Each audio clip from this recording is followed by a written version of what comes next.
Hello student, how are you. I hope आप सभी ठीक होंगे। तो आज से हम class 10th ICSE ML Agarwal exercise 7.1 के क्वेश्चन नंबर 16 से आपको बताएंगे। ओके बेटा, देखिए क्या कह रहा है। कह रहा है the sides of a triangle are in the ratio 7:5:3 and its perimeter is 30 centimetre. Find the length of sides. देखिए बहुत आसान है, समझिएगा। सोल्यूशन कह रहा है ट्रायंगल है, उसका पैरीमीटर दिया हुआ है और उसका साइड का रेशियो दिया है 7:5:3। तो कह रहा है उसका साइड का लेंथ बताओ। ठीक है, अगर इसकी साइड 7:5:3 दी है तो वही चीज़ हम एक अननोन वेरिएबल लेंगे, तीनों रेशियो में मल्टीप्लाई करा देंगे, वही क्या हो जाएगी, इसकी साइड हो जाएगी। तो अब लिखेंगे let the sides of triangle be, कितनी हो जाएगी, 7x 5x and 3x, 7x 5x and 3x। Clear है। अच्छा, पैरीमीटर जानते हो ना कैसे निकालते हैं, ट्रायंगल की तीनों साइड को प्लस करते हैं। ठीक है, तो पैरीमीटर इज इक्वल टू कितना हो जाएगा, तीनों साइड को प्लस कर देंगे। तीनों साइड है कितनी, ज़रा यहाँ पे देखिए, 7x 5x और 3x। पैरीमीटर आपका 30, 7 5 12, 12 3 15 हो जाएगा 15x। x की वैल्यू यहाँ से कितनी आ जाएगी, 30 अपॉन में 15, 15 1 ज़ा 15 2 ज़ा, x की वैल्यू आ गई 2। आपसे साइड निकालने को कह रहा है या साइड पूछ रहा है, तो लेंथ कितनी हो जाएगी ज़रा बताओ तो। लेंथ कितनी हो जाएगी, पहली होगी 7x, तो हो जाएगा 7 × 2 हो जाएगी 14। ठीक है, सेंटीमीटर है तो सेंटीमीटर में हो जाएगा। अगली चीज़ कितनी है, 5x, तो हो जाएगा 5 × 2, ये हो जाएगा 10 सेंटीमीटर।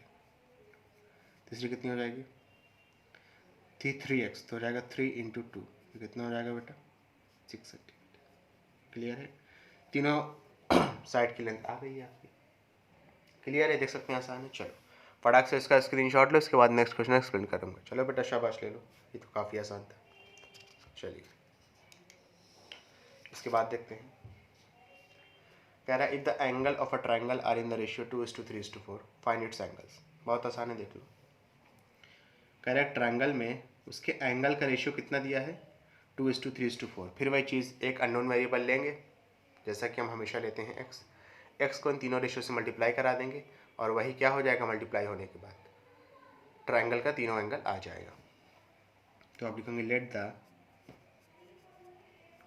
ये एंगल का साइन होता है, ठीक है, ऐसे करके let the angle of triangle B, कितना हो जाएगा, 2x, 3x एंड 4x। ठीक है, कह रहा फाइंड इट्स एंगल्स। अच्छा, यानी 2x 3x और 4x, ट्रायंगल के तीनों एंगल का सम, तीनों एंगल क्या थे, 2x 3x 4x, तीनों का सम किसके बराबर होता है, 180 डिग्री के। ये आपको चीज़ पता होनी चाहिए, प्रॉपर्टी है ट्रायंगल की। ट्रायंगल के तीन एंगल के सम बराबर होता है 180 डिग्री के। ठीक है, सॉल्व कर लो इसको। 2 3 5 5 4 9, तो जाएगा 9x is equal to 180 degree. x की वैल्यू कितनी आ गई, 180 अपॉन में 9, 9 1 ज़ा 9 2 ज़ा 18 और साथ में 0। x की वैल्यू कितनी आ गई, 20 आ गई। ठीक है, एंगल कितने हो जाएंगे, एक एंगल है आपका 2x, तो हो जाएगा 2 × 20, ये हो गया 40 डिग्री। ठीक है, एक एंगल था आपका 3x, यहाँ पे देखिए सब लिखा हुआ है। ठीक है, तो 3 × 20 ये कितना हो जाएगा, 60 डिग्री। और एक एंगल है आपका 4x, तो हो जाएगा 4 × 20, ये कितना हो जाएगा आपका 80 डिग्री। ठीक है, तीन एंगल कौन कौन से आ गए, 40 डिग्री, 60 डिग्री, 80 डिग्री। यही आपसे क्वेश्चन में पूछ रहा था। ओके बेटा, चलो देख सकते हो ये भी आसान था। इसके बाद नेक्स्ट पार्ट करते हैं अपना। क्या लिखा है ज़रा देखिए। कह रहा है 3 numbers are in the ratio 1:2, 1/2 is to 1/3 is to 1/4। देखो बाकी की बातें हम बाद में पढ़ेंगे, पहले ये 3 नंबर के रेशियो लिख लेते हैं, इसको सिंप्लीफाई कर लेते हैं। 1/2 is to 1/3 is to 1/4। Simplify कैसे करते हैं मैं पहले ही बता चुका हूँ आपको। ठीक है, ये जो डिनोमिनेटर है, इन तीनों का एलसीएम निकालेंगे और जो भी एलसीएम आएगा तीनों को मल्टीप्लाई कर देंगे उसी एलसीएम से। एक बार फिर से, अगर इस तरीके से फ्रैक्शन में आपका रेशियो दिया हो तो जो डिनोमिनेटर है यानी डिनोमिनेटर यहाँ पे क्या क्या है 2 3 4, 2 3 4 का एलसीएम निकालेंगे, जो भी एलसीएम आएगा उस एलसीएम को इन तीनों रेशियो में मल्टीप्लाई कर देंगे, ठीक है। 2 3 4 का आप एलसीएम निकाल लीजिएगा, एलसीएम निकालना आना चाहिए, ये चीज़ मैं यहाँ पे नहीं बताने वाला। एलसीएम निकालना नहीं आता है तो वेरी सॉरी बेटा, आप बहुत ज़्यादा वीक है, कमेंट करिए, मैं उस पर भी आपको अलग से शॉर्ट में तरीके से हर तरह की एंटिटी का एलसीएम निकालना बताऊँगा, ठीक है, कोई दिक्कत वाली बात नहीं। 2 3 4 का एलसीएम निकालोगे 12 आएगा, तो 1/2 को 12 से मल्टीप्लाई करोगे, 1/3 को किससे मल्टीप्लाई करोगे बेटा 12 से मल्टीप्लाई करोगे, 1/4 को भी किससे मल्टीप्लाई करोगे 12 से मल्टीप्लाई करोगे। 2 1 2 6 3 1 3 4 4 1 4 3 रेशियो कितना आ गया 6:4:3, ठीक है। ये आपका है सिंप्लीफाइड रेशियो। अब इसके ऊपर वर्क होगा, कह रहा था सम ऑफ देयर स्क्वायर इज 244, कह रहा है ये 3 नंबर है जिनका रेशियो दिया हुआ है, तो नंबर्स कितने हो जाएंगे, 3 नंबर का रेशियो कितना दिया है 6, दिया नहीं तो हमने निकाला है सिंप्लीफाई करके 6:4:3, ये आपका नंबर का रेशियो है। तो नंबर को आप क्या मानोगे, वही चीज़ है, एक अननोन वेरिएबल लोगे x, हम हमेशा x लेते हैं, और x को इन तीनों रेशियो में मल्टीप्लाई करा दोगे। तो लेट द नंबर्स कितने हो जाएंगे आपके 6x, 4x एंड 3x, ठीक है। अब कह रहा है क्वेश्चन के हिसाब से इन तीनों नंबर का स्क्वायर किसके बराबर होगा 244 के, तो आप यहाँ लिखोगे ATQ according to question 6x का स्क्वायर प्लस 4x का स्क्वायर प्लस 3x का स्क्वायर, ये बराबर हो जाएगा 244 के। ये हो जाएगा 36x स्क्वायर, ये हो जाएगा 16x स्क्वायर, ये हो जाएगा 9x स्क्वायर, बराबर किसका होगा 244 के, ठीक है बेटा, समझ में आया अच्छे से, क्लियर है ना। अच्छा 16 और 9 कितना हो जाएगा 25 और 36 कितना हो जाएगा 61 हो जाएगा, कितना हो जाएगा 61, साथ में x square is equal to 244। उसके बाद यहाँ कर लेते हैं, नीचे जगह कम है थोड़ी, तो यहाँ पे x स्क्वायर की वैल्यू कितनी आ जाएगी बेटा 244/61, ठीक है ना, 61 इसके अपॉन में चला गया, 61 से ये डायरेक्ट जा रहा है 4 टाइम्स में, तो x स्क्वायर की वैल्यू 4 आ गई बेटा, x की वैल्यू कितनी आ जाएगी √4, तो x की वैल्यू कितनी आ गई 2 आ गई, ठीक है। ऐसे तो +-2 आएगी, लेकिन वही है निगेटिव नंबर हम नहीं लेंगे, क्लियर है बेटा, कोई दिक्कत वाली बात तो नहीं। अच्छा x की वैल्यू 2 आ गई, अब आपके नंबर्स क्या क्या थे 6x 4x 3x, निकालना है यहाँ पे। फर्स्ट नंबर 6x था, यानी 6 × 12, 6 × 2 12 नहीं, मैं तो डायरेक्ट आंसर ही बोल देता हूँ बार बार, ठीक है, माफ़ करिएगा उसके लिए। 6 × 2 12 हो गया। अच्छा ये नंबर कहाँ से लिख रहे हैं, यहाँ लिखा है 6x 4x 3x, ठीक है। सेकेंड नंबर क्या हो जाएगा 4x है, यानी 4 × 2 कितना हो जाएगा 8 हो जाएगा। तीसरा नंबर क्या है, थर्ड नंबर 3x है, यानी 3 × 2 कितना हो गया 6 हो गया, ठीक है। आंसर क्या आ गया आपका 12, 8 एंड 6, ओके। चलो फटाक से इसका स्क्रीनशॉट लो, उसके बाद नेक्स्ट क्वेश्चन एक्सप्लेन करता हूँ। चलो बेटा शाबाश ले लो। चलो देखो क्या कह रहा है, कह रहा है a certain some was divided among A, B and C in the ratio 7:5:4। कह रहा है सर्टेन सम था, यानी कुछ पैसा था जो कि A, B और C के दरमियान, A, B और C के बीच में डिवाइड किया गया, किस रेशियो में 7:5:4। तो इन सबको पैसा कितना मिला होगा, वही चीज़ है, हमको एक अननोन वेरिएबल मान लेंगे, अननोन वेरिएबल को तीनों रेशियो से मल्टीप्लाई करा देंगे, ठीक है। तो A, B और C का हमको शेयर पता चल जाएगा, ठीक है। यहाँ पे आप लिखेंगे A is B's and C's share, यानी A, B और C का शेयर होगा कितना 7x 5x 4x, 7x 5x and 4x, ठीक है। अब देखिए क्वेश्चन के हिसाब से देखिए ATQ, क्वेश्चन में कंडीशन दी है, उस कंडीशन को पुट करेंगे, आपका आंसर निकल आएगा। Answer in the sense x की वैल्यू निकल आएगी, उसके बाद तो आप जो चाहिए आपको मिल ही जाएगा, ठीक है। अच्छा देखना, कह रहा है if B get ₹500 more than C. कह रहा है अगर बी का शेयर, बी शेयर जो है वो बराबर है सी के शेयर के और प्लस उसमें 500 रुपये जोड़ने के। यानी बी का शेयर हमको कैसे मिलेगा, सी के शेयर में 500 रुपये जोड़ दोगे तो हमको बी का शेयर मिल जाएगा। अब यहाँ पे उठा के आप क्या करो, वैल्यू रख दो सबकी। बी का शेयर कितना है यहाँ पे 5x है, सी का शेयर कितना है 4x है, प्लस 500 है। 4x इधर शिफ्ट होगा तो 5x में से 4x माइनस हो जाएगा, बराबर आएगा 500। x की वैल्यू यहाँ से कितनी आ गई 500 आ गई। x की वैल्यू पता चल गई है, मेन चीज़ पता चल गई है। अब आप ए बी और सी का शेयर भी निकाल सकते हो और क्वेश्चन में जो जो पूछा है सब निकाल सकते हो। पहले देख लेते हैं क्वेश्चन में पूछा क्या है। कह रहा है find the total sum divided. Total sum पूछ रहा है, यानी ए बी और सी का मिला के शेयर पूछ रहा है। तो पहले ए बी और सी का शेयर निकालोगे अलग अलग, तीनों को जोड़ दोगे आंसर आ जाएगा। ठीक है, निकाल लो, यहाँ पे आसान है। देखोगे पहले एज शेयर, ए का शेयर कितना था ज़रा ऊपर देखिए 7x था, ये देखिए 7x, 7 × 500 हो जाएगा, कितना आएगा 3500। यही तो आएगा ना बेटा, कोई दिक्कत वाली बात तो नहीं है। बी का शेयर कितना हो जाएगा, बी शेयर था 5x, हो जाएगा 5 × 500, 2500 आएगा। सी का शेयर कितना था 4x था, तो जाएगा 4 × 500 आएगा 2000। अब टोटल शेयर पूछ रहा है आपसे, टोटल सम। टोटल सम कैसे निकलेगा, टोटल सम ऑफ मनी पूछ रहा है आपसे, कैसे निकलेगा बताओ।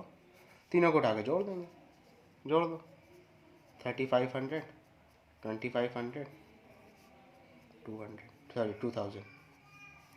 आंसर कितना आएगा 8000 आएगा, ₹8000। ठीक है, आपसे ये चीज़ पूछ रहा था, ये आपका आंसर मिलेगा। ठीक है, चलो फटाक से इसका स्क्रीनशॉट ले लो, इसके बाद नेक्स्ट क्वेश्चन एक्सप्लेन करता हूँ। चलो बेटा शाबाश ले लो। ओके चलिए,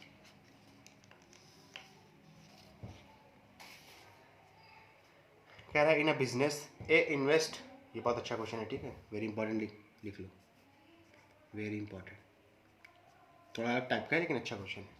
कह रहा है in a business A invest ₹50,000 for 6 month, B for 60,000 for 4 month, C 80,000 for 5 month. कह रहा है एक बिजनेस है, उसमें ए ने इन्वेस्ट किया 50,000 रुपये 6 महीने के लिए, यानी हर महीने वो 50,000 रुपये इन्वेस्ट कर रहा था।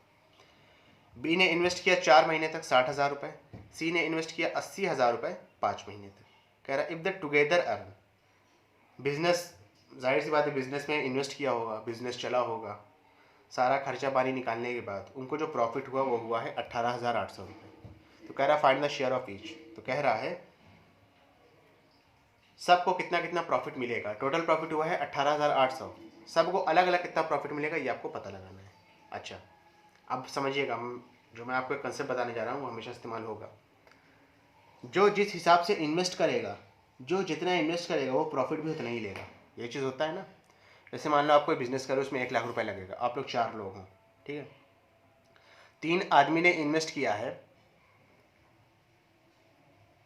30 हज़ार रुपये और एक ने इन्वेस्ट किया है 10,000 रुपये, तो प्रॉफिट किसको ज़्यादा मिलेगा। ये जो तीनों ने 30 हज़ार इन्वेस्ट किया है ये इक्वल अमाउंट ऑफ प्रॉफिट लेंगे, क्योंकि इन्होंने इक्वल इन्वेस्टमेंट किया है, और जो 10,000 वाला है वो उसको सबसे कम प्रॉफिट मिलेगा। ठीक है ना, यानी आपको प्रॉफिट मिलेगा आपके इन्वेस्टमेंट के हिसाब से। ठीक है ना, जैसे मान लो कोई बिजनेस, आप उसमें जो है आपको 10,000 रुपये लगा और आप लोग 4 पार्टनर हो, एक ने 5,000 दे दिया, एक ने 3,000 दे दिया, ठीक है, और एक ने 1,000 दिया, एक ने मान लीजिए 1,500 दिया और एक ने 500 रुपये दिया। तो सबसे ज़्यादा प्रॉफिट कौन ले जाएगा, कौन ले जाएगा बताओ। सबसे ज़्यादा प्रॉफिट वो ले जाएगा जिसने 5,000 रुपये लगाया है, उसके बाद वो ले जाएगा जिसने 3,000 लगाया, उसके बाद वो ले जाएगा जिसने 1,500 लगाया, सबसे कम प्रॉफिट किसको मिलेगा जिसने 500 रुपये लगाया है। ठीक है ना, तो जितना आपका इन्वेस्ट होगा उस हिसाब से आपको प्रॉफिट मिलेगा। ठीक है ना, अब देखो, अब ये क्वेश्चन हो जाएगा आसानी से, देखो सोल्यूशन।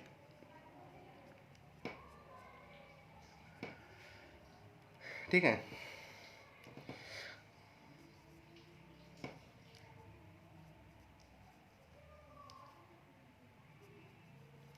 ए का इन्वेस्टमेंट इज टू बी का इन्वेस्टमेंट, इन्वेस्टमेंट का रेशियो निकालेंगे उसी हिसाब से फिर आप प्रॉफिट का भी शेयर निकाल लेंगे। सी का इन्वेस्टमेंट, ठीक है। ए का इन्वेस्टमेंट कितना हो जाएगा? 50,000 रुपये। कितने महीने तक? 6 महीने तक। बी का इन्वेस्टमेंट कितना हो जाएगा? 60,000 रुपये 4 महीने तक। सी का इन्वेस्टमेंट कितना हो जाएगा? 80,000 रुपये 5 महीने तक, ठीक है। अब इन तीनों को एक साथ सॉल्व कर लोगे ना, जो चीज़ कॉमन है उसको काट देते हैं। जैसे देखिए चारों चीज़ में, समझिएगा, चारों में जो है 4 0 कॉमन है, मतलब इन तीनों रेशियो में 4 0 कॉमन है, तो 4 0 हर जगह से कट जाएगा।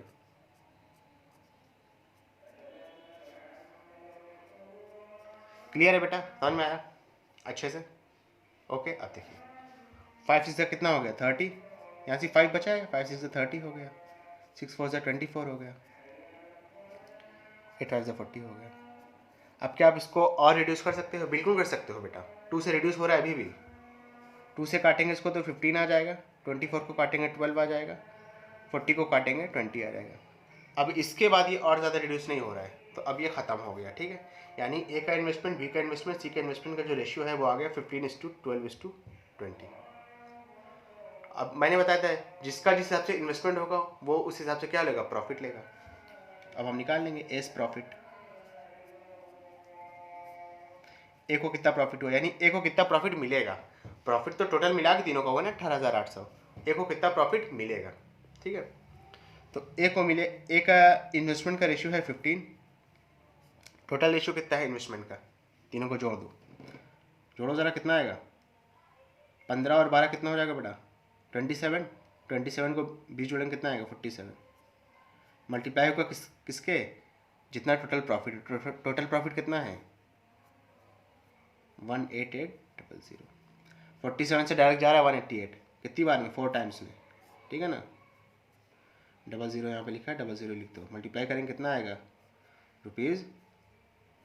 ₹6,000। एक बार फिर से देख लो, टोटल प्रॉफिट मिला के हुआ है 18,800, ठीक है। तो ए को कितना प्रॉफिट मिलेगा? ए के इन्वेस्टमेंट का रेशियो है 15 अपॉन टोटल इन्वेस्टमेंट का रेशियो कितना है? तीनों को जोड़ दिया, 47 आया, इंटू टोटल प्रॉफिट कितना था? 18,800, मल्टीप्लाई किया 47 से डायरेक्ट 188 गया 4 टाइम्स में, 00 लिखा था 00 लिख दिया, 15 को 4 से मल्टीप्लाई करेंगे 60 आएगा, 20 लिखा था 20 बढ़ा दिया, ठीक है। इसके बाद देखो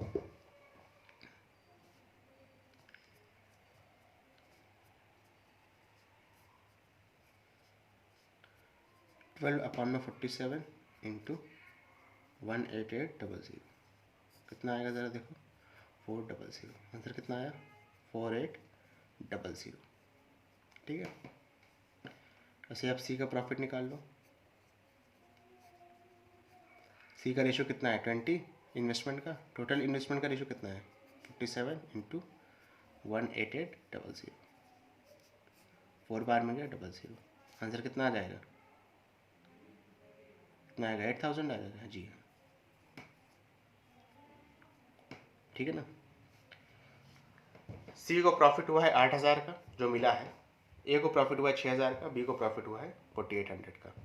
अगर आपको यकीन नहीं है तो आप इन तीनों को मल्टीप्लाई करके अलग अलग देख भी लेना। 50,000 को 6 से मल्टीप्लाई करोगे 3 लाख आएगा, ठीक है। 60,000 को 4 से मल्टीप्लाई करोगे 2,40,000 आएगा। 80,000 को आप 5 से मल्टीप्लाई करोगे तो 4 लाख आएगा, ठीक है। सबसे ज़्यादा इन्वेस्टमेंट सी ने किया है, सबसे ज़्यादा प्रॉफिट भी सी ले जा रहा है। उसके बाद ए ने किया था तो उसके बाद प्रॉफिट भी ए ले जा रहा है।